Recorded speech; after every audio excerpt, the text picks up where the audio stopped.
Let's start. The project name is the navigation drawer. Let's see the project structure.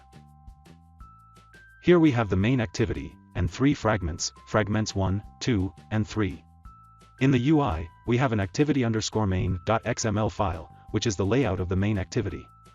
Fragment_1.xml file, which is the layout of fragment 1. And fragment_2.xml file, which is the layout of fragment 2. Fragment_3.xml file, which is the layout of fragment 3. A content_view.xml file, which is the main container view of the app. And an header_view.xml file, which is the header portion of the navigation drawer. And in the menu folder, we have a drawer_menu XML file, which defines the menu items of the navigation drawer. Let's see the UI. In the activity_main.xml file, we have drawer layout as the root layout. Then we have a coordinator layout. Inside the coordinator layout, we have an app bar layout.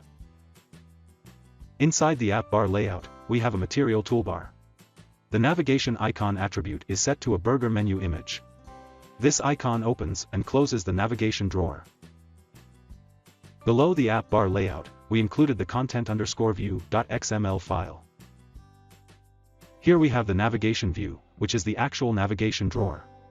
The header layout attribute is set to header_view.xml file.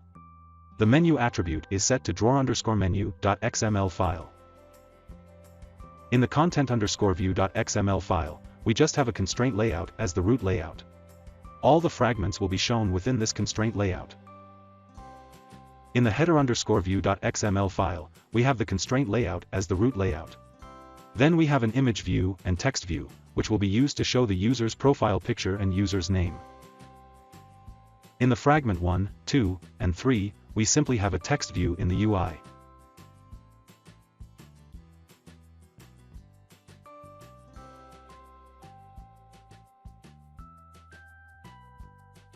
In the drawer_menu.xml file, we have this menu. These menu items will be shown as a group. These menu items will be shown as a group. These menu items will be shown separately. Let's see the Java code now. These are the imports. This is the main activity that implements navigation view. On navigation item selected listener. This interface has a function called onNavigationItemSelected. This function handles the navigation drawer menu item click events. These are the data members of the class. In the onCreate function, we have called the showFirstFragment method and set up navigation drawer method. In the showFirstFragment method, this is how we load the fragment 1. In the setup navigation drawer method, this is how we set the toolbar and the navigation drawer. The onPostCreate function, and onConfigurationChanged function, and onOptionsItemSelected function handle the navigation drawer toggle and the menu items change and when the device orientation changes, and sync the menu item state when selected. This is the onNavigationItemSelected function, which we had discussed earlier. Here when a menu item is clicked, we show a toast. Here we load the respective fragment when the menu item is clicked. And here we close the navigation drawer when the menu item is selected. Here when the back button of the device is pressed, we close the navigation drawer if it is already open.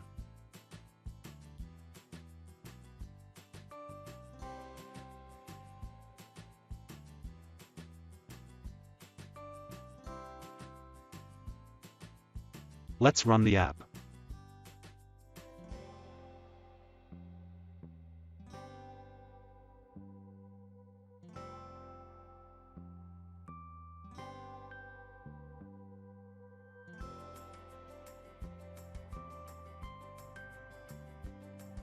So that's it. That's how you can implement a navigation drawer in Java Android. Thanks for watching.